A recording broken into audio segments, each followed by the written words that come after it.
PGMOL devastated as Arsenal strengthened their chase for top four despite their best efforts. This is the Arsenal Vision post-match podcast. My name is Elliot. You can find me on Twitter at Yankee Gunner. Yeah, look, whether you are someone who buys into the they are out to get us thing, or you don't buy into the they are out to get us thing, they are out to get us, and they didn't get us, and ha ha ha to them. I found myself exhilarated at full time, as did the players, with our win over Wolves, especially in the context of the results that we had seen earlier in the week with United drawing Burnley and Spurs hilariously losing to Southampton at home. And it now puts us, according to Scott's model, over 50% for top four, over 90% for Europa League or Champions League. So a really strong position we put ourselves in with this. And of course, you get the usual people saying, oh, Arsenal are celebrating too much that they won a game of football. And it's like, good.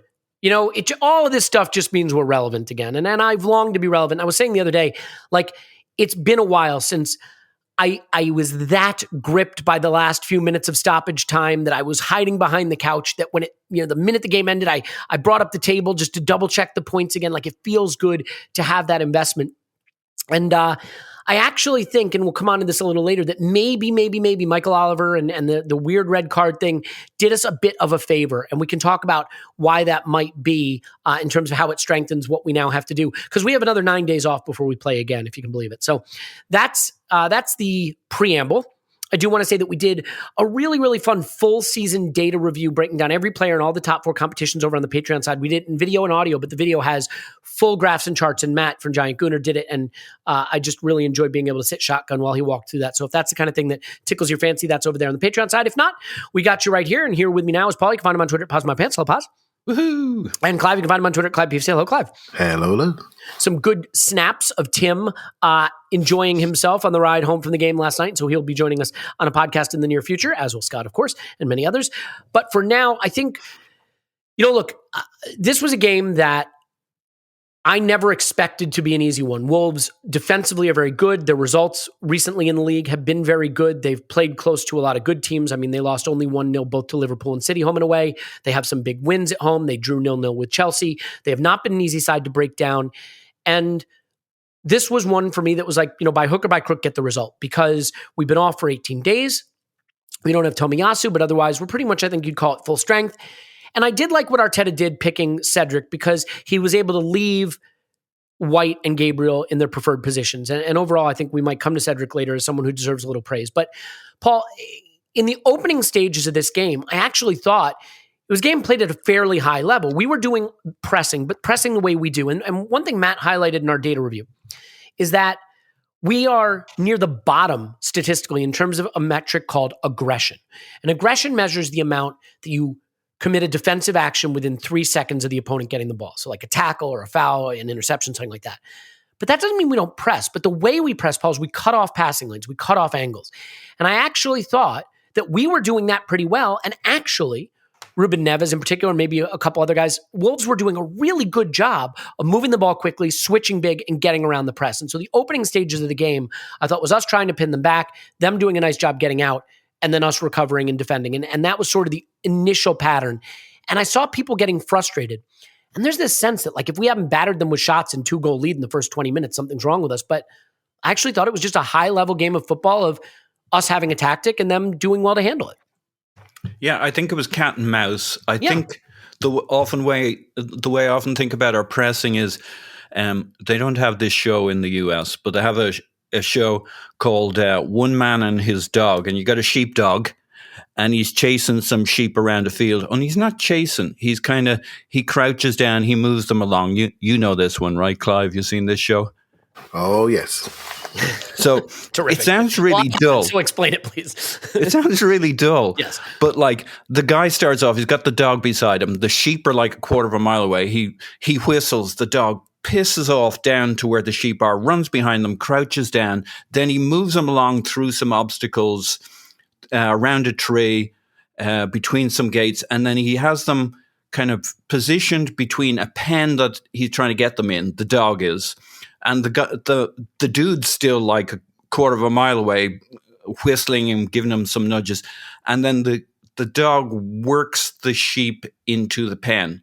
Now, what he never does is savage any of the sheep, attack them, get them by the throat, wrestle them to the ground, and that's basically our pressing. We're pushing them towards the sidelines into bad spots, bad places to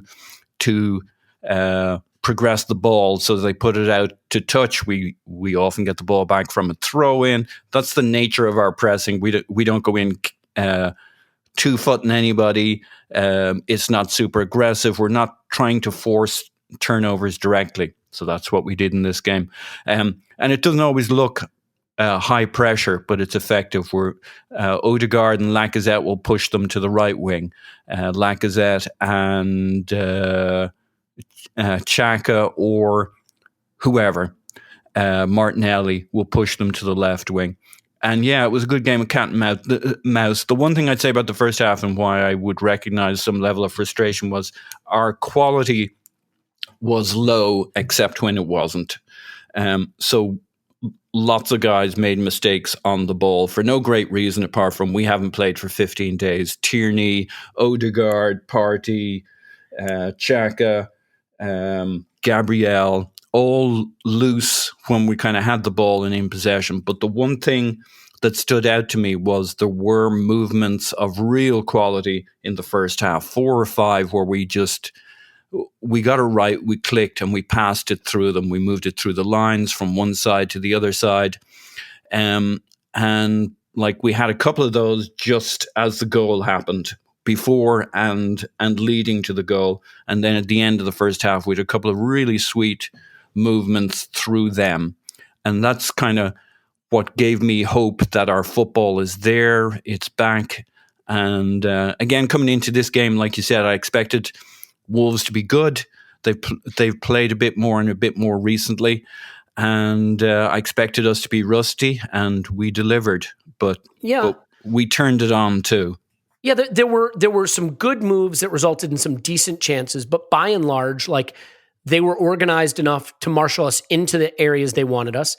And we, I think, tried to put our press into place to make it difficult for them to play out. And to some extent, I thought their back three really helped them a lot in this game, because I think they were able to find their wing backs. They were able to hit the big switches to get around the press. And that was something that they did effectively. But Clive, like, one of the things I was really interested to see, look, we're coming off 18 days where we were able to just sort of train and prepare and decide who we want to be for these last 17 games of the season. And so I felt that whatever we saw in this game would be a reflection of really who we want to be, right? We've trained on it. We've worked on it. We're going to come out. We're going to do it.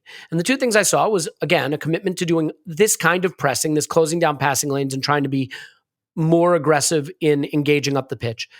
But the other thing that I thought was really interesting is it does seem like we're going to more of, now I call it a 4-3-3, but I think you are right in pointing to it being a diamond. It's just that the top of the diamond is a striker in the sense that Partey plays the deepest in midfield and Xhaka's more left 8 than double pivot now. And Odegaard's more right 8. And that's an interesting transition. Now, I'm not convinced it is a role that Xhaka is totally comfortable with. By and large, I thought this was sort of a 6 out of 10 Xhaka game with one 10 out of 10 moment that saves us the point. So we absolutely have to praise him for that. That header was sensational. But I'm curious how you think of this evolution, you know, in terms of maybe why we're doing it, what it opens up, and if possibly that left 8 where Xhaka's playing might ultimately wind up being someone else's role. Yeah, so every time I think Xhaka's should be for the scrap heap, he heads one out the back post and make sure he wins the game, right? So there's also a dumb yellow card, but you know. Yeah, dumb yellow card. Little this, little that. That's structural because Kieran Tierney presses ahead half-heartedly. He's caught in left back again on his own. I mean, how many more times are we going to see it, right? So I seem to be one of the, you know, obviously we all look around Twitter and there's lots of good analysts out there, and I don't see many people calling us playing a diamond. And I think we're playing a diamond. I think it's really clear to me. But with most diamonds, what you have your two forwards playing inside the fullbacks, not on the extremities. So we have a diamond, but our two killers are literally chalk on boots. So and this is what overemphasizes in my mind when we have the ball and Odegaard comes into the ball, an 8-10 roll, we don't have enough oomph or weight or anything in the middle. We're stretched out. which is great. And we're asking those guys to travel inside and combine and do 1-2s and get the next phase into the box, which is it's very challenging, this structure. I like it from a distances point of view. I think we're quite a light team. So you regain strength by keeping people closer together. But I think we're asking a lot of our wide forwards. You look at Liverpool in a similar shape, but look at the lanes their forwards playing. They just play one lane in, and of course they're closer to goal, much more of a goal threat. I'd like to see us go more to that a little bit more if we could. And I think it's something that's it's making me look at certain people and say, well, you can't do this job.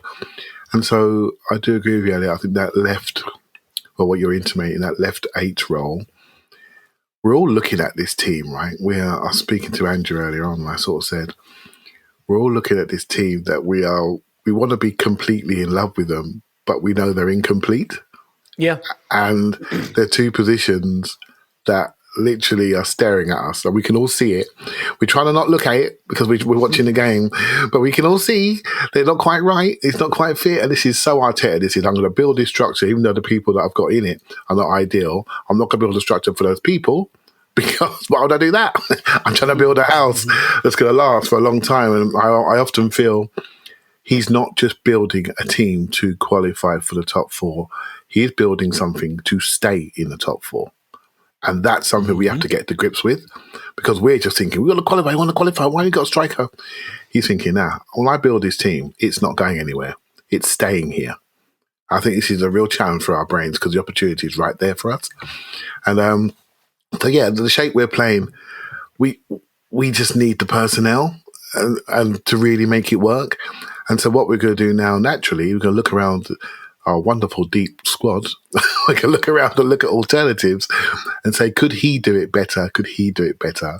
And that's the journey we're going to go on. And as soon as we drop a point, that journey is going to become acute, because what we're doing right now is slightly different. I like it, but it also tells you that there's an obvious next step phase in this team to make us a lot better. Yeah, and I think we know what it is. It's certainly what one of those things is. And maybe let's not just get there quite yet. Paul, one of the things that I thought maybe was part of the reason we looked a little bit less exciting, exhilarating, dangerous early on is a lot of stuff got funneled down the left. And while I thought Martinelli was playing well, he was tigerish, he was winning the ball back, he was doing all the things we like that Martinelli does, we weren't really getting Saka involved as much. And so they were able to pretty much funnel us out to the left and shut down our attacks from that side. But then a couple of times we get Saka involved, and he's just such a unique player. And the way he can beat a man, beat 2 men, find space, forces players to stand off him, it's really so impressive. And so there were a couple of nice moves involving Saka, and they led really to our first threatening opportunities, our first big openings, at least if my memory serves. I'm curious why you think maybe we struggled to get Saka into the game early. I mean, part of it was I was wondering is it Cedric being there and not really necessarily wanting to play through that side as much initially, or something Wolves were doing? Why do you think it took us a while to get Saka involved? Because I think when he got on the ball, we obviously, as you would imagine, look a lot more dangerous. Yeah, well, I mean, part of it was just spilling the ball unnecessarily, which we absolutely did in the first half, and it probably took away 50% of our good opportunities and possessions. And so you're dealing with a lower number of situations to say how many were down the left and down the right. But I think the other factor is the left side is where we attack with speed.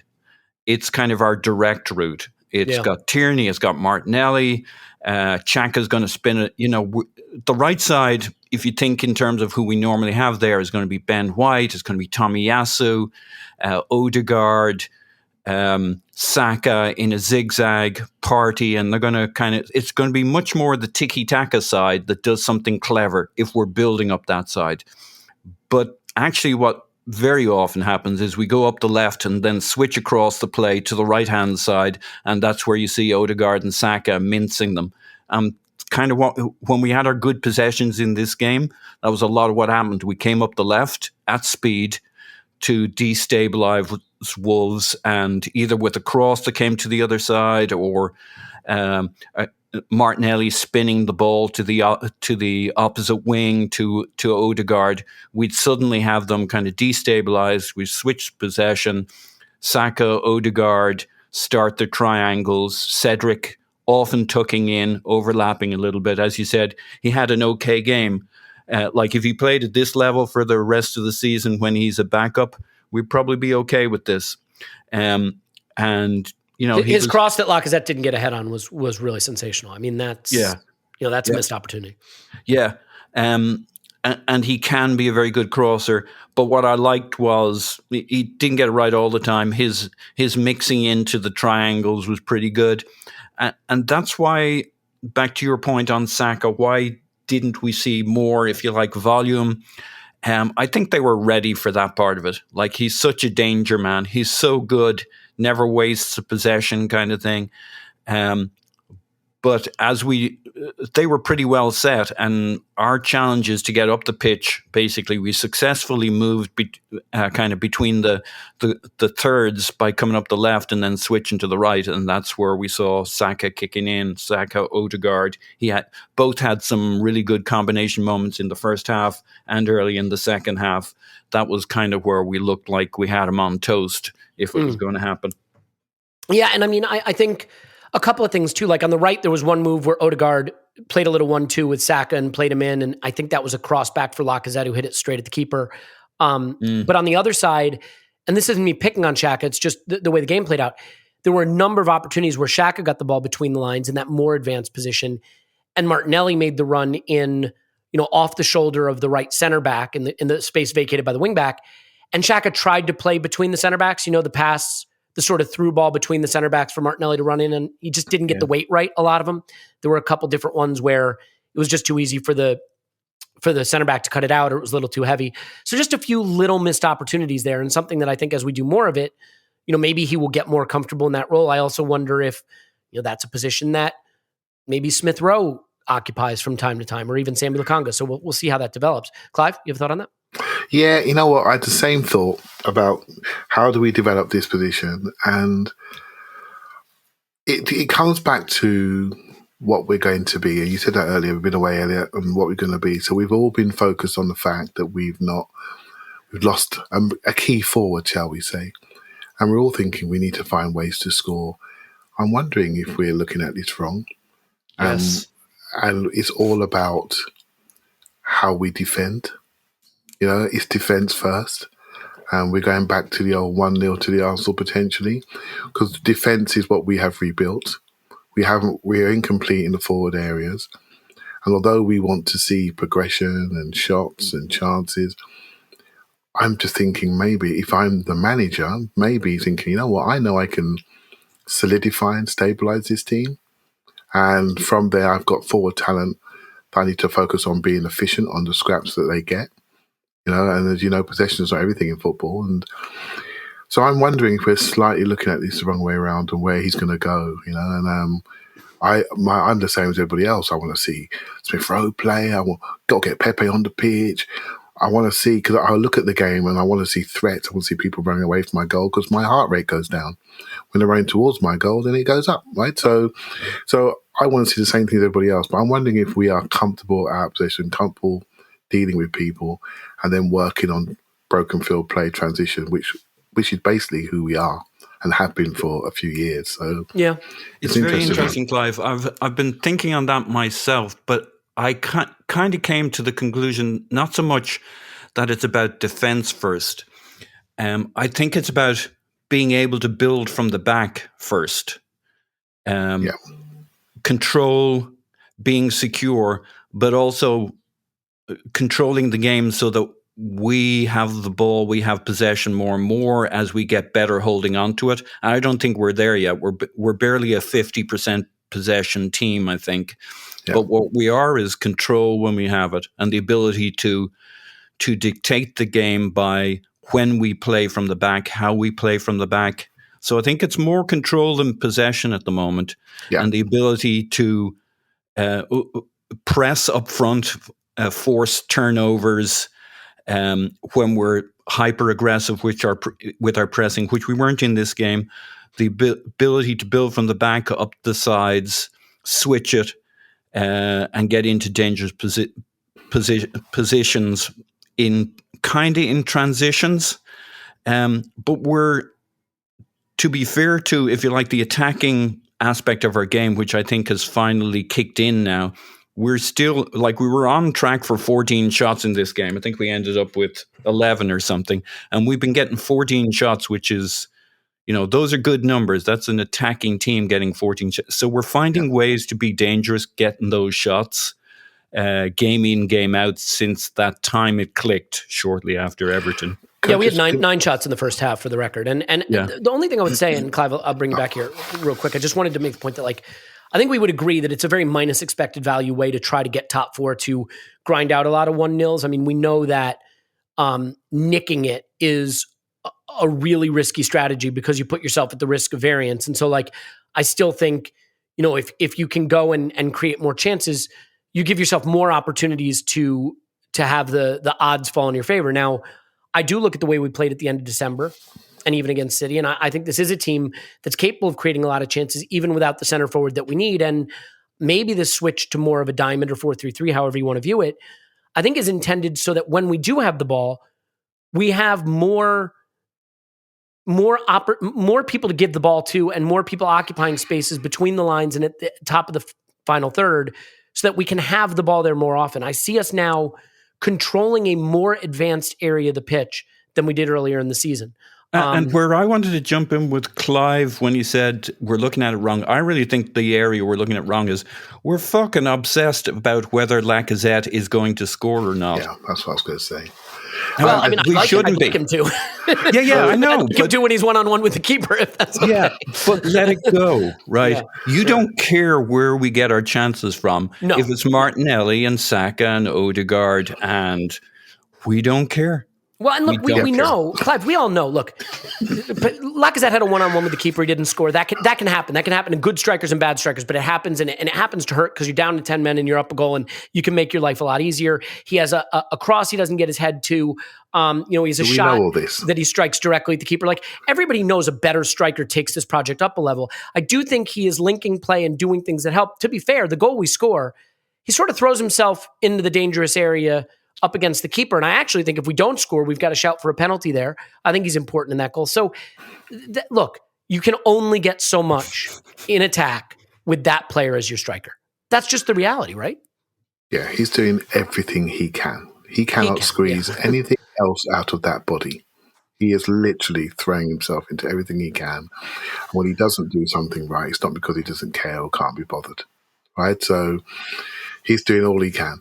So what I was trying to say earlier is, and even if I was on for your pressing conversation, which is not really a pressing conversation based on how Liverpool do it, where they want to rob people high up and then go one touch, one pass, two pass, shot, goal.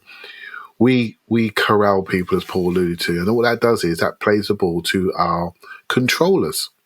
And our controllers at the back end of the pitch, excuse me, Ben White, Gabriel, and probably a bit of Partey and Xhaka, and they are the controllers. So we just want to get the ball into their hands, even the goalkeeper's hands, right? Literally, and that's how we control the game. So if we get it, if we get it to those guys who can really look after it, they look really comfortable on it, like deep midfielders in possession, our centre backs do. And then what they're looking, we're a team that plays around and we play through. Now that's who we are. And if you don't contract on us quickly enough, we're going to play through you. If you try to squeeze our star boys to the touchline and they get their heads up and go past a couple, it's all on. It's all on.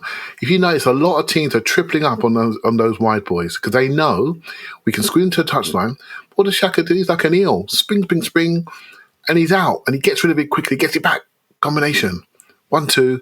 Now we're off and running. So teams are going to have to really gamble on that and make it work. And if I'm the manager now, I'm saying, look, I want my two boys out there protected. You're letting people kick them, and I want them protected. I want cards on these people. It's not just what cards we get. He's got to start selling to the FA. You're allowing these boys to be kicked. I think Saka or Martinelli are one of the highest foul players in the league. I'm not sure which one it is. That needs to be dealt with. It needs to be dealt with because as soon as he gets that freedom on people on cards, we're going to get in a lot more. So control, for me, the transformation's always been at the back. You know my thoughts there. The posters tell us so. The control comes from there, and it's how we play through. And I think we need to look at it slightly differently, although I'm equally obsessed about the fact we need a centre forward. We just have to park it because the youth drug is not dropping into Lacazette any moment soon, right? So we're going to have to park it for now and just hope we can do enough to get us where we want to get to. The funny thing is, my biggest criticism of Lacazette, forget the missed chance. Like, again, even the best strikers will miss chances. It's painful and he has to score it, but it happens. It's, to me, the single biggest flaw in his game is just how rarely he gets his shot off in the box. We had a number of moves during a good period in the first half and the really good period to start the second half where we got the ball to Lacazette in the channel, in the box, where he could have taken a snapshot. He could have pushed it out of his feet and taken a shot. And shots from inside the box, what do? They rebound. They deflect and go in. They fall to Martinelli at the back post. And how many times did he feed it back to Odegaard, feed it out to Saka, feed it out to Cedric? And that's the thing that I think missing from his game for a player who used to be a really great striker of the ball and who liked to get his shot off. He does not get his shot off. The only time I see him take a shot, honestly, is when he strides onto it and hits it first time. If he has to collect the ball, he's not going to shoot. And that is, go ahead, Clive. My only thought is, and it's just the way I sort of look at the game, and apologies that no everyone looks at it like I do, but I sort of know him. Do you know what I mean? And I my mind sort of closes down on the players that are in the 30s or late 20s who have already told us who they are. And I look at that area of the pitch, I say, okay, who's here for a bit? The Odegaard guy's here for a bit. Smith Rowe's guy here for a bit. Saka, Martinelli. Where have they got to go? Because their games, how they transform, are going to transform us, right? We've got a £72 million player on the bench. Is there any juice left in that orange? Can we look at him and manipulate him into this game, into this system, into this team? Because he can shoot and he can travel and he can cause danger. That's not a bad ingredient to have. Is he any good anymore? Is he invested as a manager, invested in him? That's the sort of stuff in my mind. I think Lacazette is doing an unbelievable leadership role, which has football limitations that I think we all know. And I can't see it changing, Elliot, to be honest, mate. Yeah. You want to hear a great piece of data that I get from Matt from when we did the data review? I love this, okay? Alexander Lacazette is in the 67th percentile for touches in the box. So for a guy who drops in a lot, that's not bad, right? Yeah. He's getting touches in the box. He is in the 4th percentile for shots. Yeah. 67th percentile for touches in the box. 4th percentile. Basically as bad as it gets, essentially, for shots among strikers. Which means it's not that he's not getting there. In fact, for someone who drops in, he's probably getting there a really nice amount. He is not converting those touches into shots. Can I say something? Please do, Paul. So, we're still getting 14 shots, right? On average per game. It's almost like it's by design. Okay? And I feel this way, don't get me wrong, I'd love an upgrade on Lacazette. He could be more deadly. Anybody could be more deadly. What he does that's good is actually what's important to us at the moment. He's getting Martinelli, he's getting Saka, he's getting the guys into position. And I really do think, I just think for the next 16 games, don't drive yourself nuts over it. Drive yourself nuts over it during the transfer window in the summer. This kind of works for us. And I think there's two areas of the pitch. This works for us in attack. It's almost like he pulls out of the center, he withdraws, he collapses that area, which opens it up for the other guys to get in behind. And they do. And we get our shots. Why are we worried? We're getting our goals. When Lacazette plays, we average 2.5 goals per game when he's our striker. Unlike when Aubameyang played, when we averaged about one goal per game. Now, again, small sample size. Who was missing when this guy played? But for now anyway, I'm it's a watching brief. I'm not going to lose my shit over the fact that it's not Lacazette scoring. It's not Lacazette getting the shots. I don't care. I'm an Arsenal supporter. I like good football. I like us getting shots. it's all mostly working most of the time when he has the players around him to play. And I think midfield's like this too, like same deal with Xhaka and our midfield, right? In fact, Partey didn't have his best game ever yesterday. Xhaka certainly didn't. But like every time those guys play together in midfield, we're basically good, even if they're not that great. Even where we need to be for now. Where we need to be for now. We're solid and it works and the structure works. Yeah. And the star boys get to be star boys. And I guess that's who we are right now. Yeah. I would summarize it this way, Paul. I would say every single person listening to this podcast knows the two positions we want to improve. We can't do that till the summer. So can we be good enough with who we have? And I think we just about can. Yeah. Yeah, and I don't think these guys shouldn't be criticized or we shouldn't. I just think I see a lot of obsession as if this doesn't get fixed out there in the Twitters, if Lacazette doesn't score, it doesn't matter. Lacazette may never score another goal for us as long as the other guys do. I think that's possible, yes. It might even be the plan. I definitely want to. No, I don't want to hijack the podcast either, but I think please do. This is why last night I sort of had a little focus on Odegaard. Because I'm looking almost everywhere else but at Lacazette because I know what he's doing. Do you know what I mean? And I think there's room to get more out of Odegaard and maybe Smith Rowe, for example, or maybe Smith Rowe. I think there's room there with intent and emphasis on not just your XG build-up and creativity, but how many shots are you having, son? Do you know what I mean?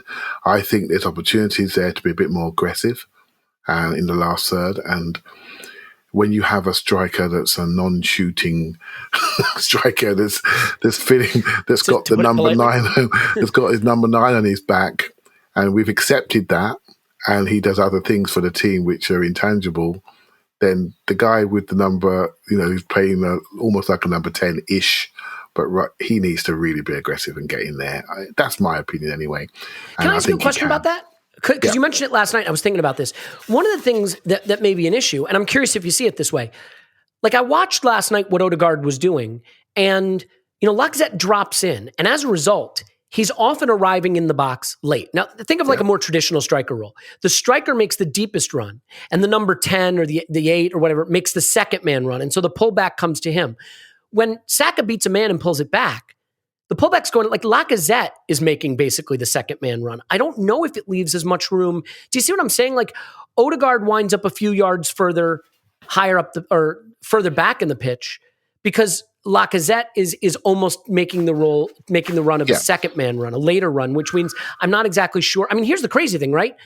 Odegaard takes as many shots per 90 as Lacazette. Now that's not saying much. It's about a shot and a half, but like could if we had a striker that was maybe getting to the back post or the near post or whatever it was, then would you see more of Odegaard arriving late and and getting those shots from pullbacks and stuff? Yeah, if you think about the goal that Odegaard scored, I think it was Everton. It was a cutback, but there was a forward ahead of him, that collapses the defence. And this is the problem. They both want the cutback. And so the coaching message would be, got to be more aggressive in the last third. You've got to be more aggressive. You've got to run through, complete your runs. Don't run and stop, complete them. It's something that we talk about a lot in the football that I'm involved in. Don't complete your run to the back post, complete your run, collapse defence, create 2 lanes for a cutback. But you've got to complete your run. And then Saka can come off the side, Martinelli can come off the side and whip the ball in first time. But you don't have that aggression at the point. I don't care if you get it, but just complete your run, drive people back. Don't always wait for the perfect moment for you. Sometimes you've got to make a run for the defenders. And I think that's what we need to do a little bit more of. And I think we'd get better shot quality, Elliot. I know we're quite good at that after talking to yourself and Matt, or not talking to you, listening to you. I know we're quite good at that, but I want more of it. And that only happens when you run to distract. I don't think we do enough of that, in my opinion. Yeah, Paul, you want to add on that? And we will get on to the second half, the red card stuff and all that. That's really, I think, a meaty discussion. So I don't want to put that too far back. But you want to add on to this? Yeah, just quickly. Look, I think what we are doing is what Arteta tried to do when he had Aubameyang and Lacazette on the pitch.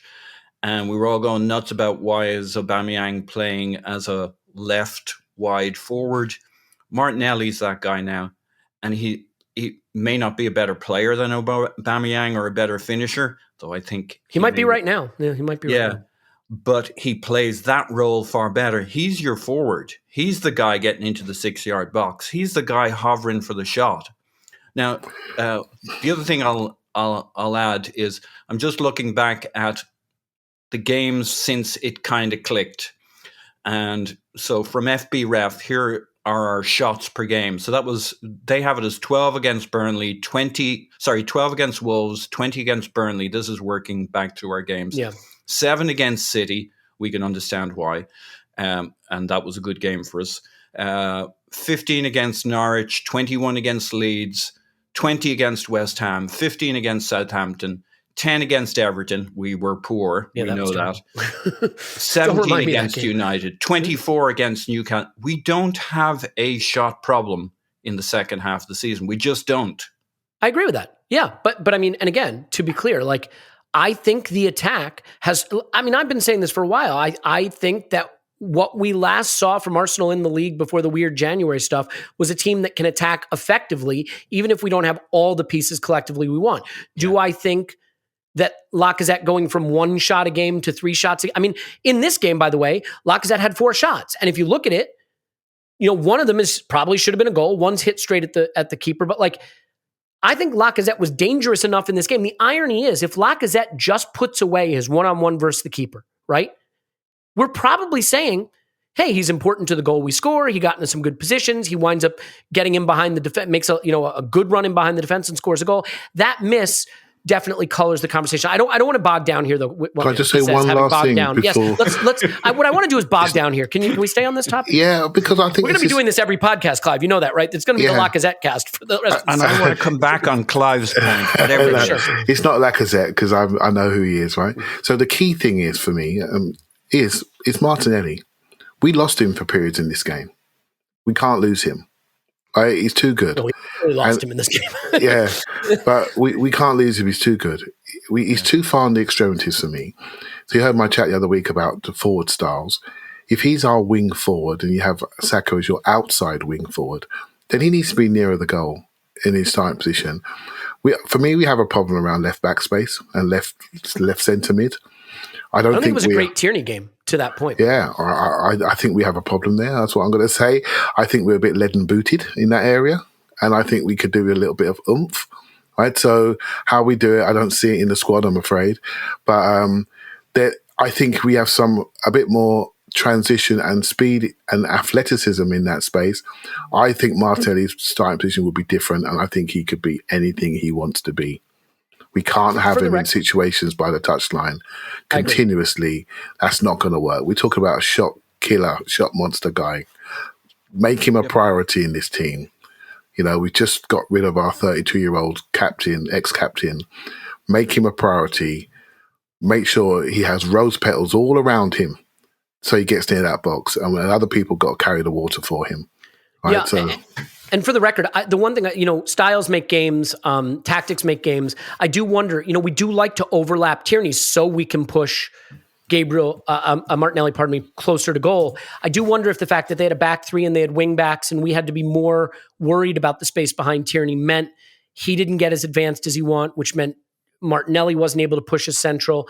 I do think we had a few situations where he got into those positions, as I mentioned earlier, where he could make the run he wants to make, and Xhaka just wasn't able to quite pick the pass. 2 things. One, Thomas Partey. I don't want to get into it as a topic, but one thing I think about this role, I think Mikel Arteta is paying Thomas Partey a huge compliment, because I think what he's realized is this guy can control the center of the pitch for us. This guy can be the hub of our passing game. What he's giving him with this new system where Xhaka plays just a little bit more advanced is that the next ball is the ball Partey wants to play, right? Shift the ball to a foot and play it to a player ahead of him, advance the pass instead of everything being square. And I think it makes us a lot more press resistant. I think if you try to press us now, he's got 2 options ahead of him that you can move it, and we're past your press. So I'm curious to see how that develops. Paul, before we hit a break here and talk about the second half, I listened to the Arscast and I know that they were a little bit critical of the long throw stuff and the towels and the Rory Delap shades of Rory Delap. But I will say this. We need to manufacture goals any way we can, right? We're not going to be prolific. We're going to do the best we can. And sometimes we might be, but we know what the limitations are. I think our corner kicks have looked better. We get a goal from a corner. I think both Martinelli and Saka's deliveries have been excellent. We've mostly abandoned the short corners. We're putting in good in-swingers to, some big guys who are good in the air. But, if you got to use long throws, every time the ball goes out of play or there's a stoppage of play, it's an opportunity for you to do something you've practiced that gives you an edge against the defense because they don't know what that is, and you do. And if that's how we have to manufacture goals or opportunities, it didn't happen from the long throws, but I get that it's a little bit grotty and a little bit lowbrow from a football standpoint, but I like us trying to find extra edge anywhere we can. And if that comes from throw-ins and set pieces and corner kicks and stuff, so be it. Yeah, look, it's a whole area of a game. Liverpool have a throw-in coach. It is what it is. Yeah, it's like 30% of goals or something come from set pieces, either directly or shortly after. It's a whole area of the game you don't leave untapped. And I like all goals. I'll welcome them into my home and raise them as my own. I don't care who the father is. I don't care how they came about. If 1/3 of your goals come from those kinds of activities in areas, the 2/3 that come from elsewhere, you might be a goal up at that point. You can really start playing your football. As you said, we have a set piece coach. In his post-match interview, pitch side, Arteta talked about the importance of set pieces, and that's both ends of the pitch. We're very good at defending corners and free kicks. It doesn't feel like that after a game like that. You could pick 5, 6, 7 moments where it could have gone the other way and we concede, but that's every team. And we're good at it. We're good both ends of the pitch.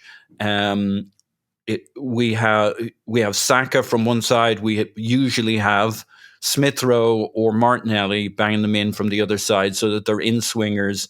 They generally miss the first man and get into dangerous spots.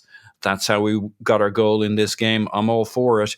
And it's even if that's not the goal or the type of goal you love, the other goals you get because you're one goal up because you can play your football are the types of goals you want. And the movements that get us up the pitch as well, to get yourself into those positions that you're taking a corner kick or whatever. There's some really nice play building up to that as we sweep through them and around them. The toothpaste is strong these days as we move from one end of the pitch to the other and gets us into those positions. Yeah. I could not be more for it. Yeah, and there are lots of ways you can create goals, but I don't think any of us would object to any of the goals we create. Imagine what it'll be like when we have a guy who can head the ball in the back of the net. We didn't have that with Aubameyang either. He was tall enough, and you add his hairdos on top. He should have been banging them in all over the place. But it's been a while since we've had a guy. I can't remember the last one. Would it be Giroud, Elliot, who had that part? No, who has that part of his game that he can add in. But we've got Gabriel. Yeah. Ben White wins that header for this situation. Gabriel's up. We got some guys who can head. It'll be nice when we have our Vlahovic, Dominic Calvert-Lewin, I don't even want it, it is. Honestly. I don't care if we score headed goals or not. You can get them from set pieces from your defenders. I just want to, create more chances, take more shots, score more goals, however they come. Let's start to shift the conversation. And I think, look, we can shift the conversation. We can talk about, pretty goals, ugly goals. Did this one look quite right? Did that one look quite right? But the one thing that should look right are your privates. And the only way you're going to get there is if you're properly grooming. Look, it's almost Valentine's Day. It's time to start thinking about whether you are the gift that you want to give your partner. And if you don't have a partner, are you the gift to yourself? Self-love is important. Or are you the gift to give to a new partner? Maybe it is the season to find new love. And however you do it, I think it is fair to say that personal grooming is a key piece of the puzzle. And who does it better than Manscaped? No one, I would submit. I love the Lawnmower 4.0. I use it. I have it. It is the best. ceramic blades and a long battery life and wet dry operability and a great light so I can see what I'm doing because, let's face it, there are nooks and crannies. You got to see where you're going. This is all getting really unpleasant, deeply, deeply unpleasant. But the moral of the story is it is the best tool I've ever used for grooming, and it comes with different sizing guards, so you can do all different parts of your body. It has the induction charger. You just sit it in the cradle. Button lock, so if you're traveling with it, it doesn't start grooming all the stuff in your bag, unless you want it to. You can do that. It is just a perfect purpose-built device for grooming. You should be using it by now. And if you get the Performance Package 4.0, you get their tonics and their lotions and their colognes and a shed bag that you can travel with, and it just has it all. This is a company that makes the best products for taking care of your grooming. That's it. And the dumb thing is you're going to groom anyway. So why not get the product that's best for it and save 20% when you go to manscaped.com, use promo code ArsenalVision, get 20% off and free worldwide shipping. So you don't pay shipping, you get 20% off and get the perfect product to do the job. Manscaped.com, promo code ArsenalVision, 20% off free shipping. Do it now. And by the way, another thing you might want to do is find the best talent. We may have the best talent in the Premier League. I don't know. That's debatable. Maybe it's not even debatable. But you may not have the best talent in your business. And if you do need the best talent in your business, there's no one better to rely on than Indeed. If you're hiring, you need Indeed because Indeed is the hiring partner where you can attract, interview, and hire all in one place. And Indeed is the only job site where you're guaranteed to find quality applicants that meet your must-have requirements, or else you don't pay. You don't pay. You get what you want, you pay. You don't get what you want, you don't pay. Life should work like that. Usually doesn't, does with Indeed. Instead of spending hours on multiple job sites hoping to find the right candidate with the right skills, you need one powerful hiring partner that can help you do it all. Indeed partners with you on every step of the hiring process, all of it. Find great talent through time-saving tools like Instant Match, assessments, and virtual interviews. With Instant Match, as soon as you sponsor a post, you get a short list of quality candidates with resumes on Indeed that match your job description. You can invite them to apply right away, and you only pay for quality applicants that meet your must-have requirements. Start hiring right now with a $75 sponsored job credit to upgrade your job post at Indeed.com/BlueWire. So that basically your post gets, super posted, boosted. Offer valid through March 31st. Go to Indeed.com/BlueWire to claim your $75 sponsored job credit before March 31st. Indeed.com/BlueWire. Terms and conditions apply. Need to hire? You need Indeed. Clive, is that enough of that? Indeed. He nailed it. He always nails it. He always comes through right when we need him to. Clive, before we hit the red card, the goal. I got to say, everybody loves Benjamin White. Why wouldn't you? He's great. What a signing. Everybody loves Martin Odegaard. What a signing. Everybody loves Takahiro Tomiyasu. What a signing. I hear all about our signings. Maybe because we had a bad season last season. Maybe because it was a disappointment. Maybe because we were still going through the trials and tribulations of the ups and downs of David Luiz that we didn't really notice it, and Pablo Mari was still a thing. Gabriel Magalhaes was a sensational transfer that I think has not been celebrated enough. He is easily a player of the season candidate for us. He wins us this game at both ends. And I think no matter how much we love him, we maybe don't love him and celebrate his signing enough. It is a game where he shithouses, he scores, he defends, he does it all. And I think this is a game where once again, we are looking at this player and saying that this is one of the unsung leaders and best players that we have. Yeah, I think he's been our best defender from the moment he walked in. And he's been a few issues there. It's almost though we can't quite believe how good he is for 26 million, whatever it was. Lille got their money out of us in the other transfer, but we got if you level it up, it's probably about right. He's a very for me, we just don't. If you tell me now, one player we don't want to see go down, it's him, isn't it? He is the person that holds this together. And I think I did note before the break, he was getting a little bit leggy. He wasn't the only one, by the way, getting a little bit leggy, and maybe Ramsdale's a little bit off as well. And but they were both back in this game, super sharp, back on it again. And what I like about him is he plays like he's always wanted to play for Arsenal, if that makes sense. He seems really invested, and it comes across that way. And because of that, I think the fans are invested in him. I think there's definitely a connection with him and the crowd, particularly away crowd. It's not the first time we've seen him dive in there. I think he is someone we can build our team around for many, many years. And yeah, let's just hope for good health and fortune, really, because I think the way he plays is exactly how we want that player to play. And if he ever had an athletic left-footed or right-footed centre midfielder in front of him, taking a bit of stress away, then maybe his hairline wouldn't be so bad for a 23-year-old. It'd be fine, because he's really got a lot going for him, not just defensively, but how he progresses the ball, which is, as we know, is equally as important in the modern game. So, yeah, top signing. Yep. Yeah, absolutely. I mean, the irony is, like, if I told you he was 50 million, worth it. If I told you he was 60 million, and you're still probably saying worth it at his age, at the quality he's playing. Like, I just, for whatever the reason, I think the exceptional value we got from that signing has sort of flown under the radar. Well, we've celebrated other really good signings, to be fair, but maybe because it was lost in the muck of what last season and some of the players we had there were involved with. But all right, Paul. So I'm going to say something controversial. I think up until the point where Martinelli gets sent off, I think Michael Oliver is having a good game by and large. Mm-hmm. Martinelli gets fouled early, could have been a yellow card, in the first 5 minutes. He doesn't give it. Mostly keeps his cards in his pocket, tries not to show them. I thought he did a good job being a little bit, he gives Partey a yellow because I think he had let a couple others go and he felt like, I got to give a yellow somewhere. I got to keep the game controlled. I get that. Gave Cedric a talking to when he couldn't give him a yellow. I actually thought we were maybe getting a little bit more fortunate with the calls than they were. And then in the second half, starting really early on, we make the decision to start doing the time-wasting thing. Now, this is part of the game. I have wanted us to engage in the dark arts for ages and the shithousing for ages.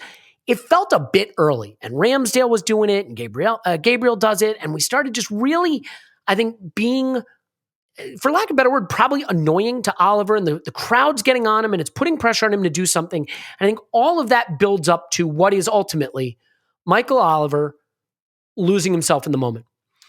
When Martinelli commits those fouls, in the moment, if you were in my head, like scariest hypothetical imaginable, you're in my head. As he does the first one, I'm like, well, there's Martinelli's yellow. As he does the second, in my head, I'm like, oh, there's another yellow. It never occurred to me that they'd both be given because you just don't see it done. And I do wonder if the way we'd raised the temperature and the way we were sort of niggling and being a little bit cute pushed Oliver to lose his composure in the moment and decide, you know what, you guys think you're cute? These are 2 yellows and I'm sending them off. But do you want to go through with me your thought process on the actual events as they unfolded, but then Oliver's decision to do something you just never see done? Well, I'm going to say something controversial, which is basically I agree with your premise. I think. Wow. Okay. I think and because yours is controversial, I guess mine must be too, or maybe that makes it not controversial. We'll find out. People are not shy about letting us know. Yeah. I think Michael Oliver is wound up. I think we have wound him up by kind of pushing it with we've had, I think, 4 yellow cards at this point. Xhaka, Partey, Cedric, maybe somebody else. Ramsdale winding him up. I think Gabriel really overdid it unnecessarily with the kind of the slow kickouts, all that stuff. And then this Martinelli moment. And I think he's well wound up. Mm-hmm. And we saw a referee do something I've never seen a referee do before. And nobody's going to convince me that somebody hasn't done 2 yellow card offenses, including kicking a ball away after you've hacked a guy down. That doesn't amount to 2 yellow cards. We've seen it easily 100 times in the Premier League. It's just not something you store and call to mind. People have come up with a couple of examples, but they weren't actually equivalent examples. It was normally a yellow card, the referee has signaled it, and then another quick yellow card afterwards. But to be storing one, to have one in your back pocket for when you need it, a mulligan of a yellow card to throw in there. Look, the guy was wound up. His job is to keep 11 players on the pitch as a referee. Unless you keep the game, the integrity of the game, the balance of the game where you can. Now, if the team takes that away from you, if you don't have much of a choice, then you don't have much of a choice. He had all the choices in the world. He was wound up. He went, here's one, and here's one for earlier, you bastard. And basically we got our red card.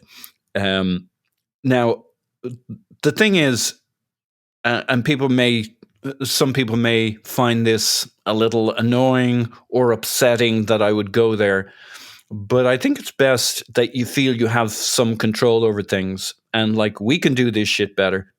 I don't think we're very good at shit housing. I don't think we're very good at avoiding the second yellow for the red, but that doesn't apply to the Martinelli case. But I think we could have shithoused leading up to it just as effectively, without antagonizing the crowd, the ref to the same degree. We can get a lot better at this. We can develop. You got to do the dark arts to develop them. We're terrible at dark arts. We're the worst. We would not survive wizard school. We're just miles off. We'll get a lot better, and maybe that'll involve bringing in a couple more deceitful, crafty players who get away with things that we see other teams do and other players for other teams do, and we're like, how the fuck did he get away from that? And I don't think it's all about the shirt. I don't think the referees actually care that much about the shirt. Like, it might be something about Arsenal, but it's not because we're called Arsenal. We're at the Emirates. That people don't like Arsene Wenger, and that our shirts are red and we've the Canada. There's something about Arsenal we're doing wrong. There's something maybe about Arsenal and our approach to football that referees don't like. We don't foul a lot. We don't get that many yellow cards, but we do get a lot of red cards, I think. Now, you have your own view on that, but I think if you look at it over the years, we get more than our fair share of red cards, especially compared to our number of yellows and fouls. We're generally one of the cleaner teams. We're generally the team that gets kicked, and yet we're the ones with the red cards. There's something we can do better craft. But in this particular game, maybe we could have shithoused better, but that is an absolutely fucking ridiculous decision by the referee. I don't care. Yeah.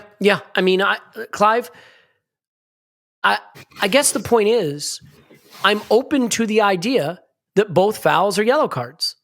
And I am open to the idea that by the laws of the game, from people that I've seen posting this who tend to be really good students of the laws of the game, he is entitled to get both yellow cards.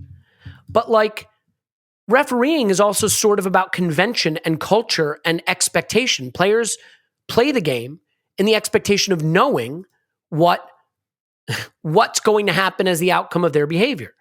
And so what I would say is, the fact that you never, ever, ever, ever see this given means it is a very harsh thing to do, because if this is the kind of thing that was given regularly, I think Martinelli is a lot more clever about what he does with the second foul. And I should point out, by the way, having watched it again, if Martinelli just lets that guy go, we're furious with him in that situation. He has to intervene there. So it feels very harsh, even if you believe it's within the laws, and even if you believe they're both yellows.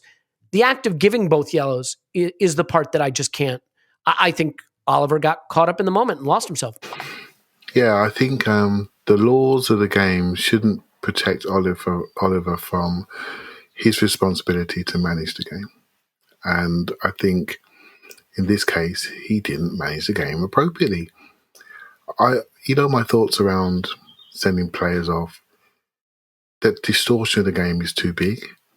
And I'm wondering if the whole process around sending a player off should be done more collaboratively with the assistants, etc., or VAR. I don't know. I think it's a bigger moment than it used to be. And because coaching's so good now, teams drop away and the whole product is changed in front of you. I don't think a lot of the red cards that we've had have been for double yellows and or stupid fouls on the extremities of the team. And so what happens is almost every one of those, the cards come out so quickly I could barely believe it. There's just and it feels emotional to me. And people do what they're allowed to do. So if you go to work and your boss turns up at 9, you turn up at 5:29, right? So if he turns up at 8, you turn up at 5:28. It feels as though it's okay to do this to Arsenal. There is a trend that we are the team that it's okay to do this to. I watch other games. I watch lots of other games. I see things happen on the pitch. and I'm watching it, and I don't expect them to get the cards that we get. I'm conditioned. Do you know what I mean? I'm almost conditioned as I'm watching. There was a foul in this game. By the way, I'm not calling for yellow cards that don't need to be given. But Martinelli is driving down the left wing, and Kilman just chops him knee that's high. like, 5 minutes into the game, right? Yeah, chops him knee high. And Martinelli turns around. It's a definite booking. He turns around, looks at the ref. The ref just gives a foul and doesn't even talk to Kilman.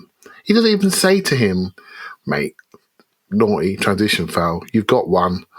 Next one. He just carries on. So Martinelli's thinking, geez, man, I've got no protection here. I've got some guy there, 6 to 100, just chopping me down the knee. What do I do? Do you know what I mean? And these frustrations build up in players. And for me, it's a poor, out of context refereeing decision. Just because the laws allow you to do it, you don't have to do it. The way that throwing was taken, it was not a legal throw. Stop the bleeding game. Book him for affecting the throw-in. I've never seen advantage given on a foul throw before. Have you ever seen that? No. I've never seen it. Never seen it in my life. Oh, I'll tell you what, I'm going to play advantage. What are you doing? Are you managing? It's almost like the last lap of the Formula One. Are you just managing it for effect to see what actually happens here? You can't do that. You can't do that. There are rules. You have to adhere to them. You can't manufacture some form of entertainment because you fancy it. And then if it breaks down further, I've decided now I'm going to pull on my knowledge of the game to affect the game. Who the hell do you think you are? Manage the bleeding game, give a yellow card and get on with it. Get out of the way because the players with the real talent, well, I want to see them. I don't want to see you. There's too much of that. There's too much of that. There's too much of that happening to us. And we've got to do something about it to not make it so easy to do that to Arsenal Football Club. Part of that is by standing up for ourselves off the pitch, by going to see the relevant organisations. And some of that is by being a damn good team. So the referees want to be involved in our games because they're the big games. And I want to see Arsenal v Chelsea because it's now a big game again. So I better look at them in a slightly different light. So relevancy will help us manage these moments and manage these margins. Because at the moment, these margins are going against us. And I'm not seeing too many 2-footy tackles that make that. I'm not seeing too many 2-footy fouls that I can really look at it and say, you know what? That's us. That's on us. Don't always look at ourselves. We have a tendency to look at ourselves and look at what we can do better. And we lack maturity on some occasions. Absolutely. Let's have a look at the people that are actually doing it to us and say, do you have another way to manage the game? And a lot of these occasions, there is another way to manage the game, and they've chosen to maximize the punishment on us when I don't think it's always required. Yeah. So I'm going to make a point that's not going to be popular, but first I'll make this point. I don't think you should be sent off there. I don't think you ever see it done. It's against the conventions of the game and the culture of the game. And if players aren't able to know what the ramifications of their actions are, then how are they supposed to behave appropriately?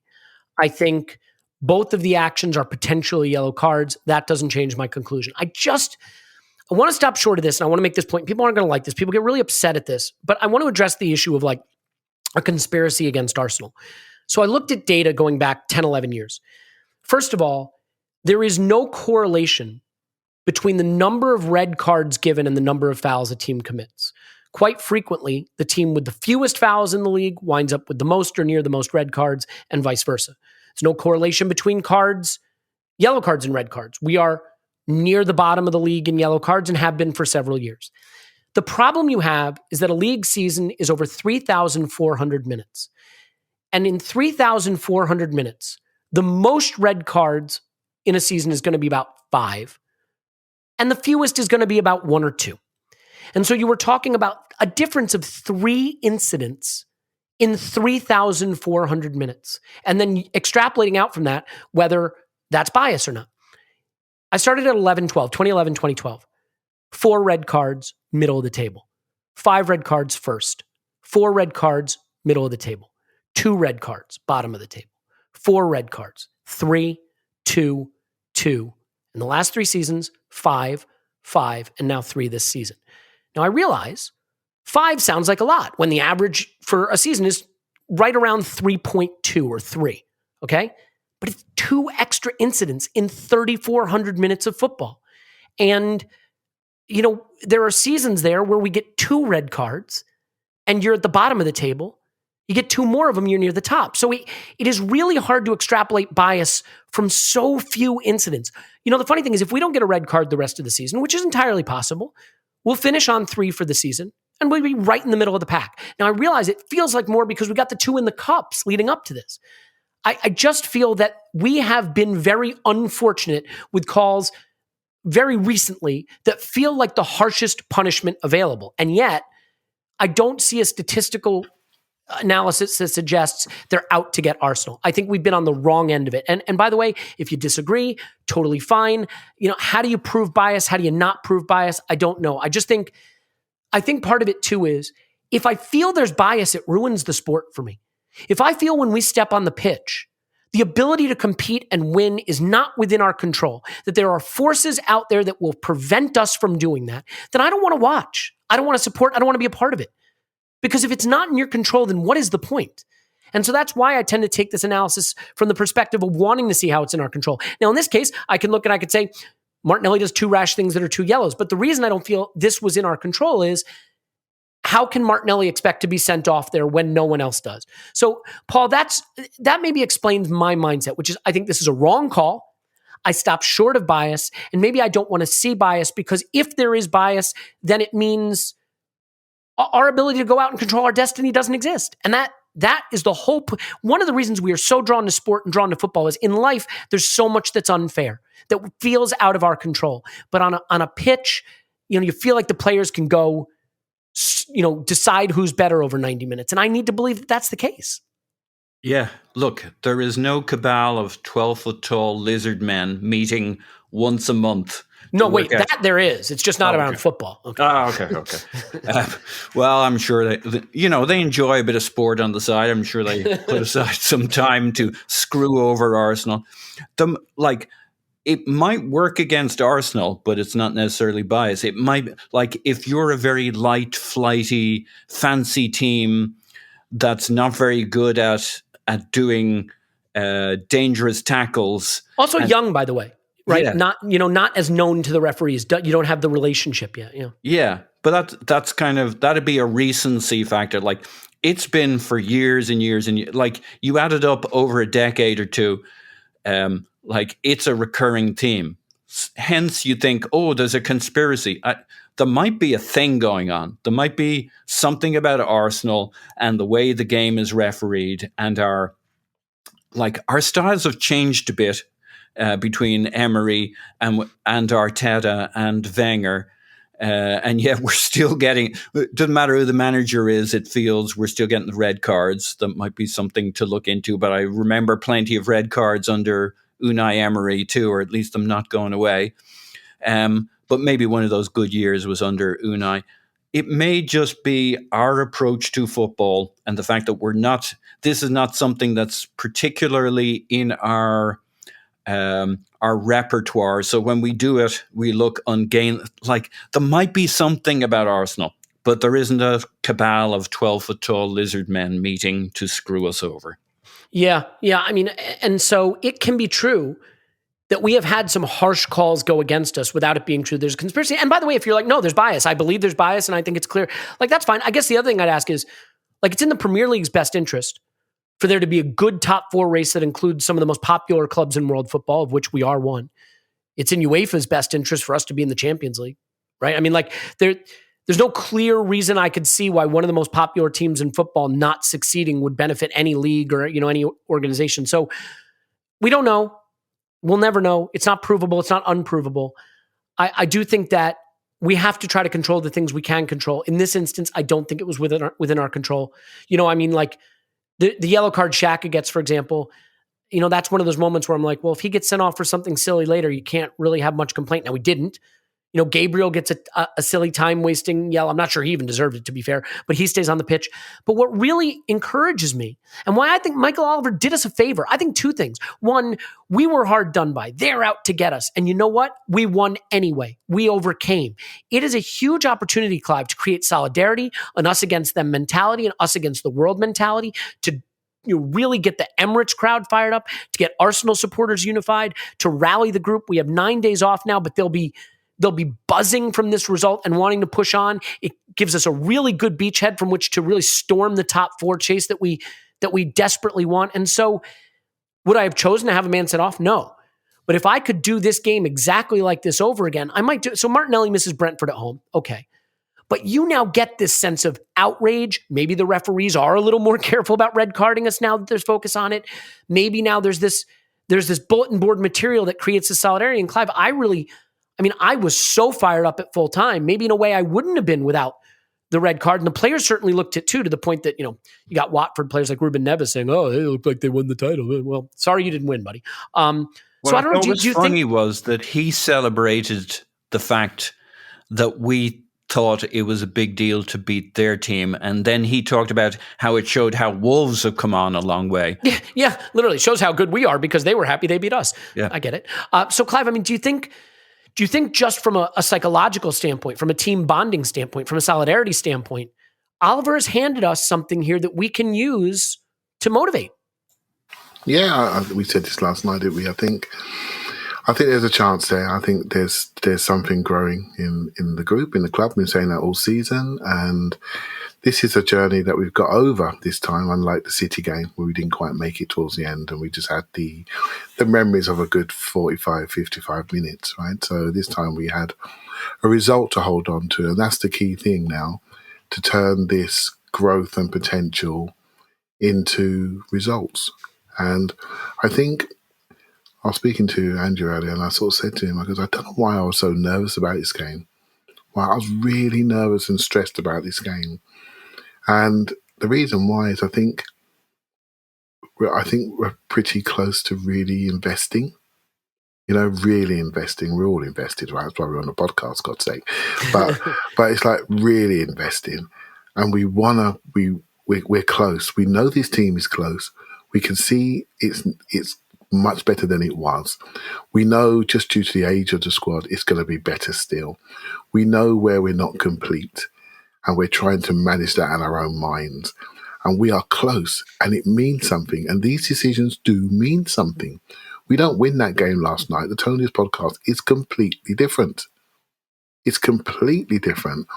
And we'll be far more aggressive in our discussion about the things that have happened against us, right? And it's on a knife edge. If Xhaka gets sent off again, that's the third time. What would the ban be? It'd be, 3 games, 4 games? I don't know, right? But it'd be a significant I can ban. live with that. No, I'm just kidding. Right? And when those two guys play, whether we like them or not, Partey and Xhaka, we tend to win, right? So they're really important to us.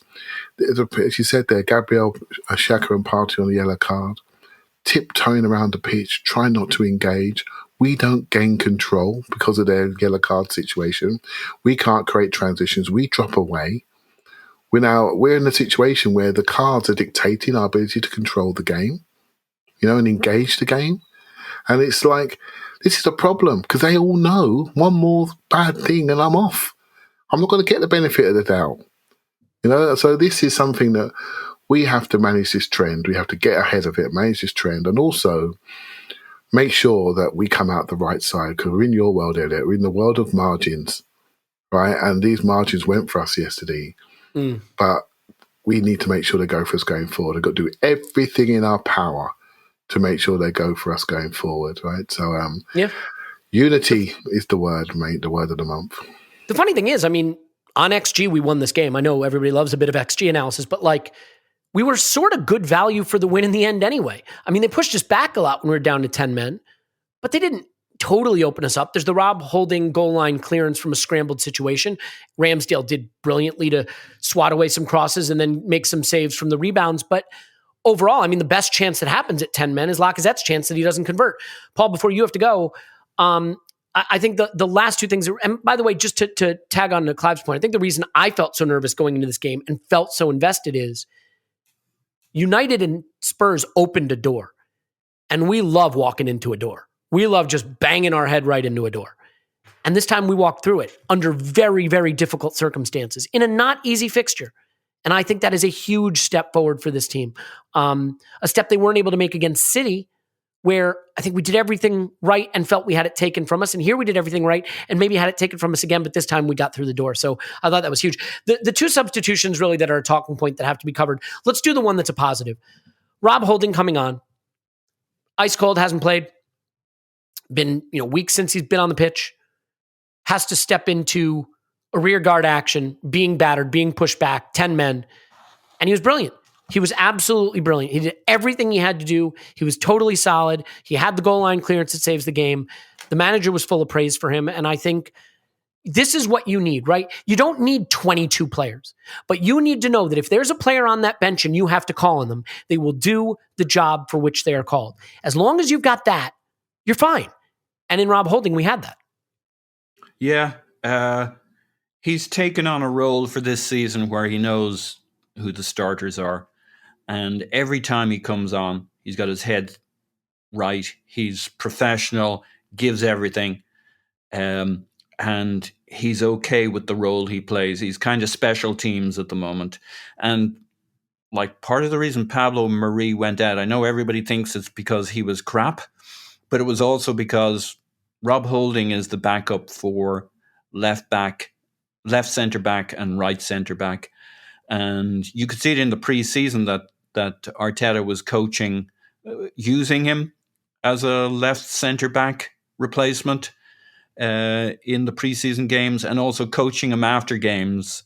I saw it at least on one occasion where he spent several minutes at the end of the game talking to Rob Holding after playing left centre back. So this is a special, if you like, assignment he's been given that he's taken on, kind of knowing the reality. He needs an injury to the other guys. And like he's as up for this as anybody. It's a big call by the manager to decide we're going back three.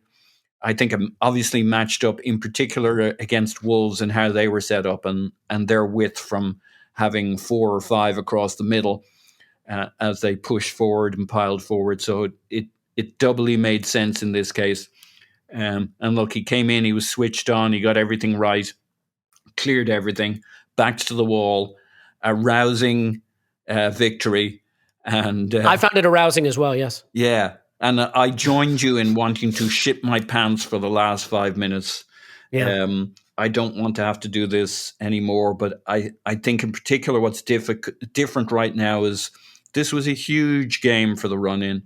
Win this and we're absolutely in the mix. As you said, I think we're at 52% by Scott's model now. Yeah, and before this round of games, I think we were like 30%. Yeah, 30, no, we're 30, at 39. 39. All right, so there you go. I mean, we go from a plurality of chances to majority. Yeah, before this game, we were at 39.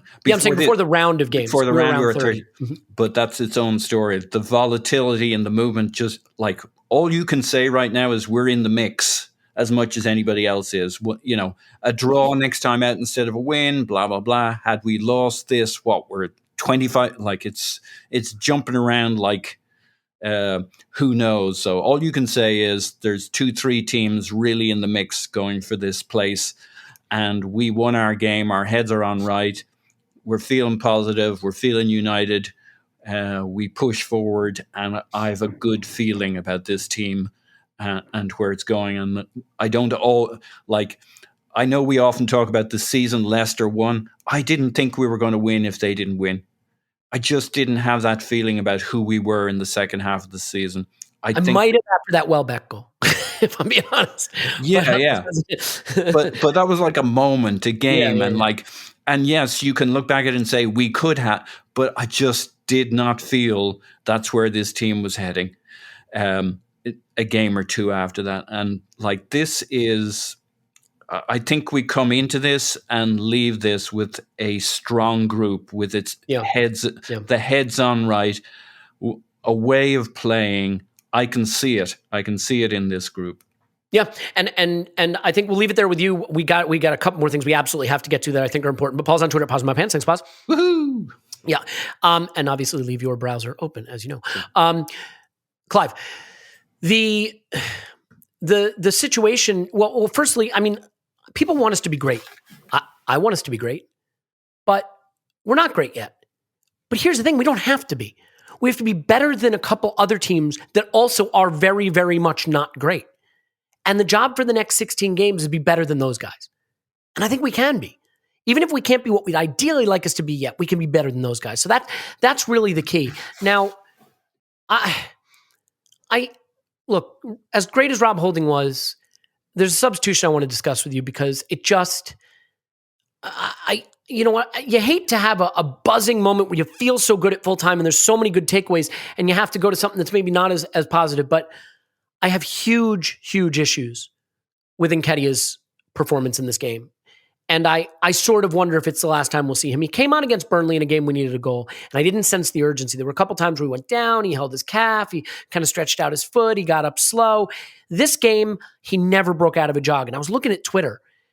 Not that Twitter's a great measure of anything, but the number of people who independently were like, what's Nketiah doing? Why isn't he running around? He had the one where he could have taken it to the corner flag and blindly passes it back to the keeper. For a group of guys out there that were so united and so together in fighting and scrapping and scraping to get these 3 points, there was one player at the end of the game that didn't feel connected to that. And it's the guy who doesn't have a contract. This guy was brought on instead of a guy who has a contract, expensively acquired guy, by the way, and who maybe feels a little hard done by the club with windows where he could have left and didn't. And you hate to say a player isn't trying. I kind of want to stop short of just making that insinuation. Maybe it's quality, maybe it's effort, maybe it's both. It didn't look right to me, Clive. It did not look right to me.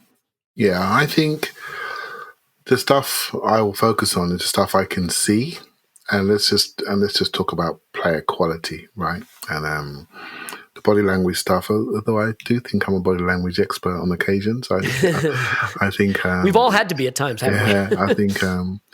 Hey, look, it's a problem for me, really, and I think Arteta has tried with this guy, really boosted him, spoke well of him, spoke of his attitude in training, way above what we even think as watching fans from the outside. He's really tried to boost this guy. What's happened in the background? He was due to go last summer, didn't go due to wage breakdown. We don't know all the details in the background, but he's somebody that's been in departure lounge for a while now, and yet we still prioritise him. And I'm not sure we should. You know, I'm generally not sure we should. I would like to see others prioritised above him who are committed to the football club. I'm quite consistent on this. If the guy's got a contract, play him. If the guy hasn't got a contract, then, you know what, should we be invested in him in the way we do? You could even say, you know, for all the failings of Lacazette, you know, he gives absolutely everything he's got. When I say failings, I think it's more shortcomings, what we would see as an ideal, you know, and he's not quite there, so we want something else, which is the want of fans, right? We always like new toys. But Lacazette's not here for long term. He's on the way out. Yet the manager's super invested in him, and he's given him the captain's armband. There are other captains within the team that we could be developing right now, but we've chosen another way. My personal opinion is I'm hoping that Pepe has gone up the pecking order a little bit. He got some confidence from African nations. I think he's a decent footballer that we could extract more from. And I want to see us attempt it. If it doesn't work, fine. But I've seen the Eddie show. I've seen it, and I don't think I'm going to get surprised. I generally don't think I'm going to get surprised. And so let's have a look at something else. We haven't got too many people we can look at. Let's get him up the pecking order and let's have a look at him. We need goals, we need shots, we need more devil in that forward area. Let's get that guy, Pepe, on the pitch, and let's invest in him appropriately. And I've felt this for a long time. I think there's more there. I'd rather not. The Eddie thing, he's going to leave, and and we're not going to get nothing for him. He's going to go to Germany, in my opinion, where we get no compensation. If he goes abroad in England, if he goes over to another club in England, we'll get like a training fee, whatever they call it. A tribunal fee, yeah. I mean, it's £1 million, £2 million. No, it could be anything up to 8 million or so. Could be, depending. Yeah, because he's got under 21 scorer, top scorer, etc. He's got a good CV at the youth levels, etc. So we could get 4 or 5 million for him, no problem, right? But now he's going to go to Germany. That's going to go into his pocket. That's what's going to happen. And good luck to him. That's his prerogative. But in the meantime, let's look after ourselves, right? And whether you like Pepe or not, in my opinion, I think he's a better player than Eddie Nketiah. So I want to see him play for Arsenal a bit more. And that's how I look at it, very simply. If Pepe comes on the pitch and stinks out the house, then I'll reverse that opinion.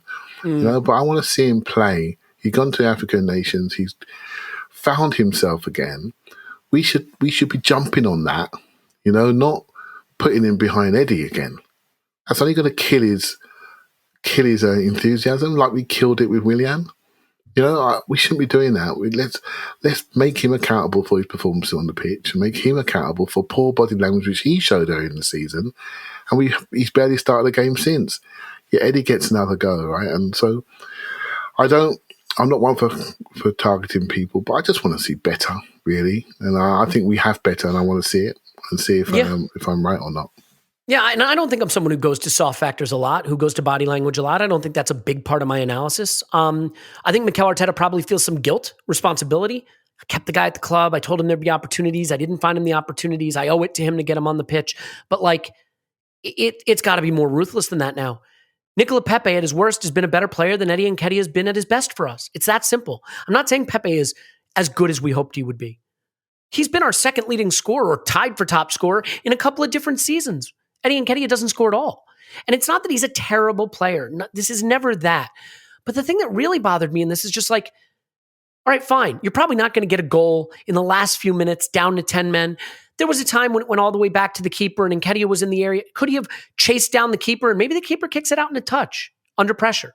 He breaks off his run and he just starts jogging back. And then there's the time in the corner flag I mentioned where he just passes it blindly, into the box for the keeper to get it so we can face another attack. And that stuff you can control. Maybe you can't control that you're not going to get any chances in this game. And maybe you can't control that you're not the world's greatest striker. But you can control harrying and pressing and chasing and holding it and being strong. And, there's one time where Smith Rowe had it and he's looking for Nketiah to make the run so he can play him in. He doesn't make it. I just thought it was a poor showing. And it was a poor showing where the things that I felt were missing were effort-based, not talent-based. And so that's disappointing. Look, I do think Mikel Arteta's the type of guy, if Nketiah wasn't training well, wasn't doing what he had to do, I don't think he'd be playing. So, and maybe Pepe is not back yet ready from the AFCON. I mean, it may be the case, for whatever reason, Arteta just felt Pepe wasn't fit. But this for me has to be the end in terms of Nketiah being ahead of Pepe in the pecking order because the talent gap is there. And now I would say the effort gap, whatever that may have been in the past, certainly doesn't look like that's any different either. Is that fair enough to say? Yeah, I think so. There's a couple of players this game, Holding, you mentioned earlier, and Cedric. We're not saying that they're super talented, but boy, they look invested in. Yeah, They look invested. Yeah, Cedric deserves a lot of credit. We haven't given it to him. He deserves it. They look invested in this game. They gave it. And you could see, you can't fool people. You just can't fool people. We watch every single detail. We're there. We're watching it. You can't fool the punter. And mate, get out there. Get out your feelings, Eddie. Get out your feelings and get out there and do some work. If you do work, I don't care what happens. People will respect you for it.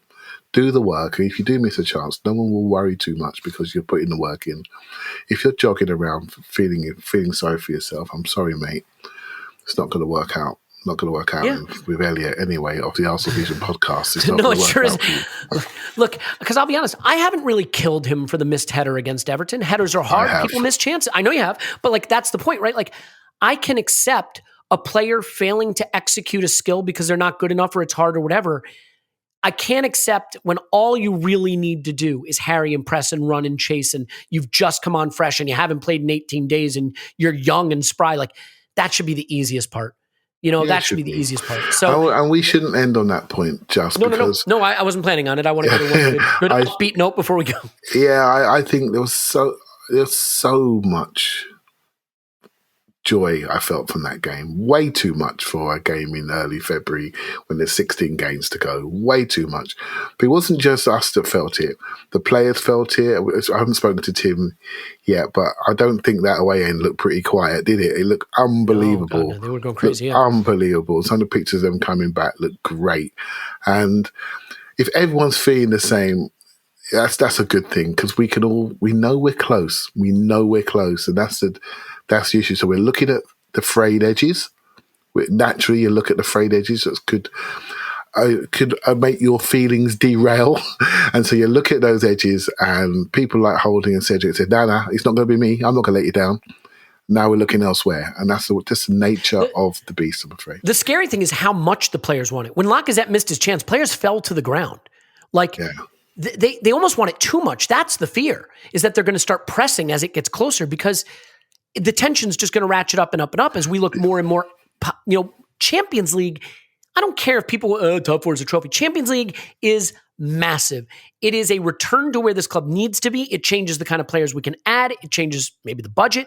It changes everything about the prestige and position of the club and restores us back to where we need to be. And the players clearly feel that. And you know what? Yeah. Normally you'd say, act like you've been there before, be a professional. These are 20-year-olds, 19-year-olds, 21-year-olds. It is a young team. And sure, you've got guys like Thomas Partey who have been there, but that's about it. Ramsdale's been relegated twice. This is a chance to go to the Champions League. This means everything to these guys. Yeah. And so I cannot fault them for celebrating that way and for needing it that much. And if anything, my only fear is, can they keep the emotion of wanting this so badly in check enough to perform in the moment? Sometimes emotion can fuel you to great heights. Sometimes it can crush you. And that is going to be the measure. But I think this helps so much now, because not that it gives us a cushion, but it makes us really feel like it can happen. It makes it feel, like Fortress Arsenal. I think that there's going to be a huge solidarity from this. So Clive, that's it, right? Just control your emotions for these last run of games, and you can get there. Yep, I'm a big rugby man, and in 2003, Clive Woodward called it teacup, thinking clearly under pressure. That is a risk factor for us going forward, without a doubt. Can we think clearly when the pressure's really on? It's to be confirmed. We all know it deep down. We all know it. We're hoping we can do it with this group. We need a break, and we don't need joggers. We need a break. We need a break of injury, health, and maybe squeezing a little bit more out of some talent that we maybe thought didn't have the talent, but they're invested. I'm hoping that's Pepe. We just saw it as Rob Holding. We just saw it as Cedric. Two players that I've critiqued over the last year or so just gave a magnificent performance and helped us get to the 3 points. So there's more in this group, and it's up to a manager to squeeze it out and work out who is going to take us there. And I'm not sure it's Eddie at this moment in time, but that could change. And I hope it does. This is the point. The margins are going to be really fine. We don't have a deep squad. But every player on that bench needs to be someone the manager can, have his number go up on the board and know he'll go out there and do what's needed to be done to get us the points. And I think he's got the players. Yeah. But I think we maybe saw that group maybe close down even a little more in this game. So a huge result, a huge win. I mean, look, we lose Martinelli for Brentford at home. We have to find a way through that game without him, and I certainly think we can. And we have a long time to then prepare to really rally from this. They'll be tired, so what? They've got 9 days to get ready. I'm feeling really, really excited about the potential of where we can be. And again, are we great yet? No, we're not great yet. Do we need to be? We don't. Just need to be better than other teams that are flawed, and I think we can be. So we'll leave it there. Clive's on Twitter, Clive PFC. Thanks, Clive. Thanks very much. Rewatch, maybe? Wow, we've got a bit of time. We've got a whole week, right? We got time. So we'll do a rewatch. You could do 5 minutes a day. I want to get you to do a data video with Matt, like a rewatch data video. And then we do the rewatch and see if what the data told us bears out in the rewatch. I think that'd be fun to do. Yeah, I love that. I love competing against you data guys to see if I love it. They should be together. I know. Okay. I love to compete with you because you come with some great stuff, and I want to see it test my head, right? So fantastic. All right, enough patting each other on the back. We'll leave it there. My name is Elliot Smith. You can block me on Twitter, Yankee Gunner. Thank you so much, everybody. We really love you, and it's great to have the football back. It feels like it's going away now for too long, but the tension is certainly still in my body from last night, and I hope you're still enjoying it. We'll be back with more throughout I guess it's the weekend, so we'll take the weekend off. We'll be back next week. We love you, and we'll talk to you after Arsenal 10, Brentford 0.